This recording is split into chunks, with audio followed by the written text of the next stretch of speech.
Dr. Kamassah, so as far as the vegetables sector is concerned, you were also covered under AGWA, correct? Yes, Evans, you are right. Yeah, and so how will this 10% affect you? Yeah, as my friend at the studio saying, normally we pass on to the consumer or the buyer, the end buyer, but it's going to look at it's going to make our price to be higher because though, especially, Ghana, we are the leading exporter of yam to U.S. market, though Nigeria produce more yam more than Ghana, but Ghana exports more yam than Nigeria, where we know most of our yam go to U.S. market with a volume. So when it happens like this, it's going to, I know Caribbean also come to the market. Actually, I was checking to see how the tariff also, the percentage of tariff is going to Caribbean, but it's going to affect our export. The reason being that the price is going to be higher.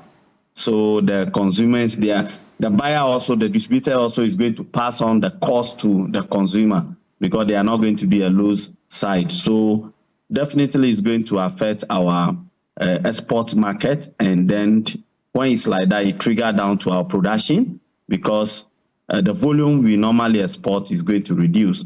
Though Ivory Coast tariff is higher than Ghana tariff, but it's something we have to look at it. I want to have opportunity to meet the trade minister. He's here to see how best they can look at the bilateral trade again and see how best they can negotiate, because this is what we are trying to reset agriculture sector and export sector. What can we do different to support this SME? Because these are small SME. Yeah, let's be a bit more specific about your industry.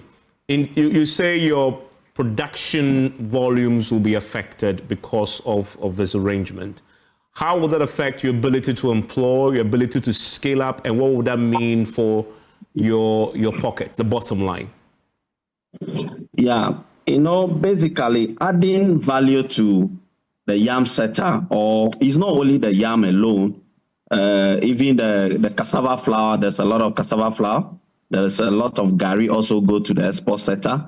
So when it happens like that, you are not getting, you have the orders, and then the buyer is not able to distribute with the volume, the contract you have. We already signed a contract. For example, Evans, we signed a contract to supply maybe 200 containers by the close of the year. And this tariff happened, is going to add on to the buyer, the distributor's cost.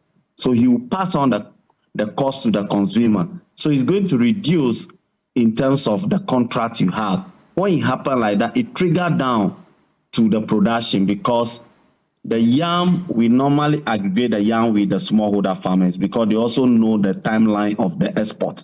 So if you are not getting the smallholder farmers you are dealing with, getting the volume, and these are perishable products, that's the areas I'm talking about that is going to reduce so typically the export now, and the volume. So typically, your members and yourselves, you pay that 10% tariff when the goods arrive. Is that what it is? Yes, sometimes they pass on. Our export is in twofold. There's FOB and a CIF. If the client wants you to do the CIF, that means you are going to pay the freight cost here in Ghana. Okay. So when it happens like that, you add on that tariff taxes, they will pass on to the exporter here to pay.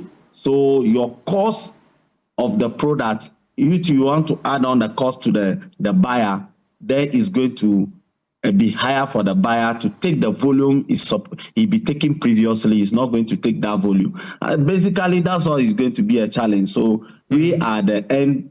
It will affect the exporters seriously, which we are thinking that they have to look at it. If we come to at least 4 or 5%, I think it's something we can look at and then export more to this industry. And I'll get the